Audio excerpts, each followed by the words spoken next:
30 जुलैला मशाल रॅली, 1 ऑगस्टला जयंती उत्साहात साजरी होणार. माजी नगरसेविका शेवंता वाघमारे. दरवर्षी 31 जुलै रोजी आयोजित केली जाणारी पारंपरिक मशाल रॅली यंदा विशेष कारणास्तव 30 जुलै रोजी काढण्यात येणार असल्याची माहिती आयोजित पत्रकार परिषदेत माजी नगरसेविका शेवंता वाघमारे यांनी दिली. त्या म्हणाल्या की मशाल रॅलीला दरवर्षी सांगलीसह परिसरातील हजारो अनुयायी मोठ्या संख्येने उपस्थित राहतात.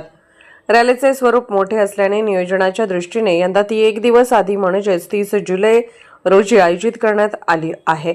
तसेच 1 ऑगस्ट रोजी विविध क्षेत्रातील मान्यवर, सामाजिक कार्यकर्ते, लोकप्रतिनिधी आणि अनुयायी मोठ्या संख्येने उपस्थित राहून अभिवादन करणार आहेत. दरवर्षीप्रमाणे यंदाही जयंती सोहळा उत्साहपूर्ण वातावरणात आणि विविध कार्यक्रमांच्या माध्यमातून साजरा करण्यात येणार असल्याचे शेवंता वाघमारे यांनी सांगितले. यावेळी नागरिकांनी मोठ्या संख्येने उपस्थित राहून कार्यक्रमाला सहकार्य करावे असे आवाहनही त्यांनी केले. येणार नाही, पण ते नितीन चंदन शिवेच्या कार्यक्रमाला किंवा वक्तृत्व स्पर्धेला मात्र येणार, कारण 1 तारखेला त्यांना वाटेगावलाच थांबावं लागतं. आणि सचिन साठे आणि त्यांच्या चुलत्या आम्हाला पत्र दिल्यात, रजिस्ट्रेशन आम्ही केले, सगळ्या गोष्टी आम्ही कायदेशीर केल्या, प्रोटोकॉल प्रमाणे आम्ही केले. आणि ज्या वेळेस आम्ही जे कार्यक्रम घेतो, जे मीटिंग घेतो ते आम्ही प्रशासनाला कळवत असतो. त्यामुळे आम्ही प्रशासनाला कळवून आम्ही कार्यक्रम घेत असतो. प्रशासनानं महापालिका असेल, पोलीस खातं असेल, इतर खाते असतील, सगळ्यांनी आम्हाला सहकार्य करावं एवढी आमची इच्छा आहे आणि विनंती आहे.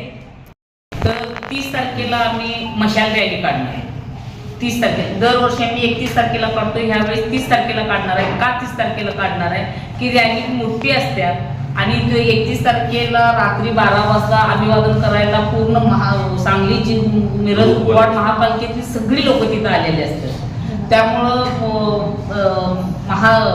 मशाल रॅली घेऊन येऊस तर आम्हाला वेळ होतोय आवरूपर्यंत, आम्ही पण थकलेला असतो. त्यामुळं 31 तारखेला मशाल रॅली होईल, 31 तारखेला रात्री 12 वाजता अभिवादन होईल आणि 1 तारखेला अभिवादन होत असताना अध्यक्षांच्या हस्ते प्रथम आम्ही पुष्पहार अर्पण करू. दुसऱ्या दिवशी सकाळी 9:30 ते 10च्या अगोदर अध्यक्षांच्या हस्ते पुष्पहार अर्पण करून मग सर्व लोकांना, सर्व पदाधिकारी, मग सगळ्या पक्षातली, संघटनेतली सगळ्यांना तिथं पुष्पहार अर्पण करायला येणाऱ्यांचं आम्ही स्वागत करू. 2 तारखेला आम्ही वक्तृत्व स्पर्धा घेतली. त्या वक्तृत्व स्पर्धेला कमीत कमी 400 ते 450 मुलं हजर असतात आणि आमच्या भागात वार्ड नंबर 10 मध्ये ते घेत असते. ह्यावेळेस आम्ही समितीच्या वतीनं आम्ही ह्याच ठिकाणी घेणार आहे, कारण त्या पद्धतीचं आमचं मंडप वगैरे त्या पद्धतीची सोय असणार आहे. 3 तारखेला आम्ही शाहिराचा छोटासा कार्यक्रम घेणार आहे.